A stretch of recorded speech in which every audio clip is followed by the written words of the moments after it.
Hey, what's going on, LinkedIn world? It's Ed here again with another virtual visit session. Today I have Clay Bowlin with us from Avertium.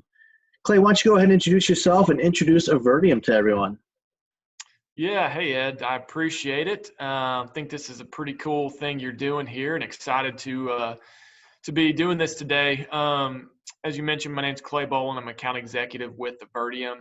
Avertium is a cybersecurity and compliance firm focused on delivering managed security services and consulting services nationwide. I mean, we really work on understanding our customers' needs and then go through developing tailored solutions. So that's what we're doing, and really focused on delivering a lot of value.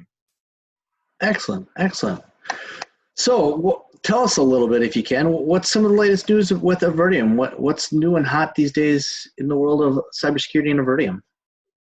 Absolutely. I feel like that's a pretty loaded question when it comes to cybersecurity. It seems like every day is a new adventure. But, as far as what's new, I think certainly we can start with the environment that we're in right now with the pandemic and everything that's sort of mixed up.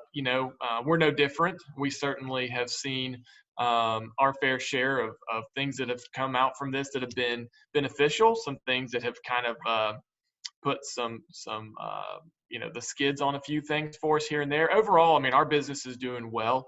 Obviously, with the pandemic and it forcing sort of the move to virtual, kind of pushing us off the cliff there. I think as a market as a whole, has really opened up a lot of discussion, a lot of good discussion around security, what maybe that has done to some of our customers' environments, what maybe new threat avenues that's opened up. So it's kind of even been good from a perspective of really just taking a step back and having conversations about security from a holistic perspective again, kind of revisiting what that means, what that looks like. So for us, it's been really unique in seeing how that affects certain customers in certain industries, and maybe not having as much effect on other customers in some instances, really being really great for their for their business, and then Yeah. kind of going through with them figuring out how to continuously protect that environment as they're growing and changing. So it's certainly been a unique time to be working through. Yeah, COVID has definitely changed for a lot of us how our day-to-day rigor happens, right? And for me, I stuck in this 12 by 12 cell in my house here since March, and love it and hate it at the same time. I let all my family and my kids know that, hey, doing an interview right now, guys, so gotta stay out of the room for a little bit. So some different dynamics that we're working through, and I know we're seeing it as well from a security perspective, that we're getting questions from customers that maybe we didn't get in the past about how is this going to affect it? How does work from home impact the security of my network and the firewalls and everything that I have in place? Um, to that point, what would you say is some of the biggest things that you're hearing from customers with work from home? Are you seeing a big impact on it? Are you seeing a new demand for what you guys can do? Yeah, I mean, certainly it's, I think the needle is always moving a little bit, where we're always, the threat landscape is always evolving. This certainly was sort of a bigger, a more dramatic change in a very quick amount of time. I Yeah. think the concern comes from when people are working remotely, and you've got, some of those, the IoT of things or the BYOD, and it's like, what are these people doing when they're working from home? What might they be introducing to the corporate network? And Yeah. so for us, it's having those conversations pretty early on, and really we were having some of those conversations anyways, as we were talking about. People were making the move to hybrid or fully remote, whatever that looked like. So some of those concerns were already brought up, but just as a whole, it wasn't what it is today. And so for us, it's been kind of going down the journey of zero trust with some of these customers and figuring out, is that a good fit for their environment? What does that mean? What value does that serve them? And really kind of building out those types of services, or, figuring out how to create more visibility across the network and endpoints. so that, you know, we can detect or protect against other threats in a better fashion, do that, you know, for our customers through the managed services that we offer. You know, so it's kind of, it all depends on the customer themselves, what their business model is, what industry they're in. So having a lot of different conversations, but those have been good conversations. Sure. Yeah, you know, the endpoints and the vulnerabilities have changed a little bit. I think in my own personal surroundings here, I've got a teenage child and an Xbox and all of his electronics that he may or may not be on throughout the day and or evening, and what threats those pose. And I have my own personal firewall that I monitoring a little bit more closely now that my work computer is connected to that same network. Even though my company, obviously being in technology, has some pretty good VPN clients and things in place to protect ourselves, definitely more conscious of it now than I was maybe 6 months ago. That's for sure. Yeah, no, we all got to do our part. Yes, sir. Yes, sir. So tell me something about Avertium that really might set you guys apart from some of the other competitors in the cybersecurity arena. Yeah, no, absolutely. So, you know, for us, I think it's really how we engage with customers. We've got what we call more rigor, more relevance, more responsiveness. And really what that means is in any of our engagements, whether that's managed security services or the consulting service, professional services, what we're aiming to do is really understand our customers' environments, ask the questions to really get to know them, get to figure out where they're at today so that we can design and tailor solutions that really get them to targeted states and outcomes that they want to see. And then while we're going through that process and really getting to know them, then that really creates, it really makes it much easier for us to respond much more quickly to their needs. So, you know, again, like I said, we do that through all of our different services. I can take those managed services as an example. And, you know, traditionally when we hear about managed services, we see, you know, people think of like alert factories or just maybe a managed SIM. Whereas we take all these different technologies, whether it's SIM, endpoint detection and response, scanning, and we do it all as a kind of a turnkey solution. But first, we're going to baseline our customers' environments with an assessment to understand what that maturity actually looks like. So then we can actually show them as we continue to work through them on improving those gaps and fixing the different, you know, remediating the different issues that they've got.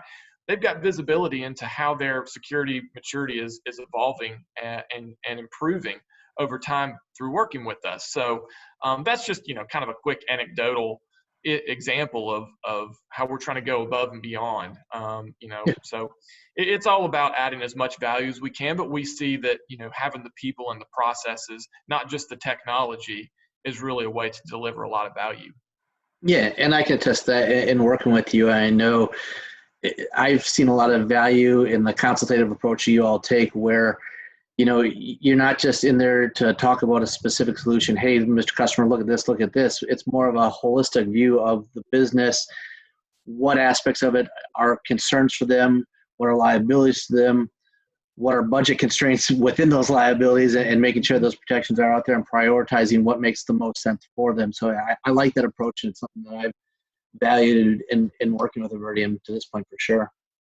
Well, I think that's what's kind of nice with the partnership that we've got. I think that's a lot of what CenturyLink is doing as well. And where you all have sort of the larger suite of things, maybe we can kind of come in and add a little bit more value as it relates to that specific security and compliance piece. So I think, you know, from the partnership perspective, it makes a lot of sense that we're kind of running in the same motion there. So, Yeah, you know, definitely. makes things easier, right? And easy is always good. Yes, we're both pushing in the same direction. Always makes it a lot easier, right? There we go. So here's one for you. So security has always been a concern for business out there, but at least in my eyes, I've been in telecom for almost 20 years. It's really had a heightened sense over the last 10 years. And it seems as though it's much more important today than what it was even 10 years ago. Even though it was important, it's different and just seems like it's more at the forefront today. Why do you think that is? Why do you think security is so much more viable and important today than it was even 5 years ago, for that matter? Yeah, I mean, I think from that perspective, I think it's because it affects all of us. It's not just businesses anymore. It's not just your Fortune 100 or Fortune 500 that the bad guys are trying to you know, attack. It's all of us. It's on the business level. It's on the personal level. So I think, from that perspective, we're all kind of in it together. So if you're, doing your part to better yourself and understand how you can protect your own personal environment versus even then taking that same stance into the business environment, you're constantly have to be, vigilant around what you're clicking on, what emails are coming in, because you just never know what kind of impact that can have on the business security, the personal security. It just feels like it's all kind of intertwined at this point. Yeah, and it's the stats don't lie as I look more and more into it too, where that small business customer today or that small medium-sized customer today is so much more susceptible than the bigger customers, because an attack on them can take them down permanently and affect them personally, financially, professionally, financially, and critically. Whereas the Targets of the world and the big companies of the world, when you hear about their breaches, yeah, it hurts them. There's some social aspect of it and some media aspect of it that hurts their bottom line, but it doesn't take them down like it can a small business and a medium-sized business. And that's why I think if you do some research, you're seeing a lot more of the attacks happening in that space now, because they traditionally are not as protected as the bigger ones. They might not have all the security measures in place. And B, if they are penetrated, they're much more apt to have to pay it to get it back in order to keep the doors open. Yeah, absolutely. And, even then, a lot of times some of those companies are the ones that are working with the larger companies. So they could be the vector into the larger company. So, again, it's just the tentacles that these things have are very widespreading. Yeah. So, again, it's just about all of us trying to do our best and do our part. And there's a lot more bad actors out there now than there ever was too. And I don't understand why or how the dark web works and why it's out there and why these people decide to do it, but it continues to grow exponentially. Yeah. I guess there's always going to be the bad apples, but and they're smart. Obviously, I think that's the thing that a lot of people sometimes take for granted as to how smart these guys actually are, and the lengths of time. They have no time limit. That they can keep trying to find ways in, other avenues, new tricks, new technologies. As security tools are developing, so are their tools to try and hack in. So Yes, sir. it's the battle of good and bad. Yep, and we got to keep on our side and keep doing the battle, right? That's right. Well, let's end on this one. So tell me, anything new on the horizon, or anything that you'd like to share with us about what Avertium has going on or potentially coming up in the future that you'd like to let everybody make everybody aware of? Yeah, I think for us, it's just really continuing to get our name out there.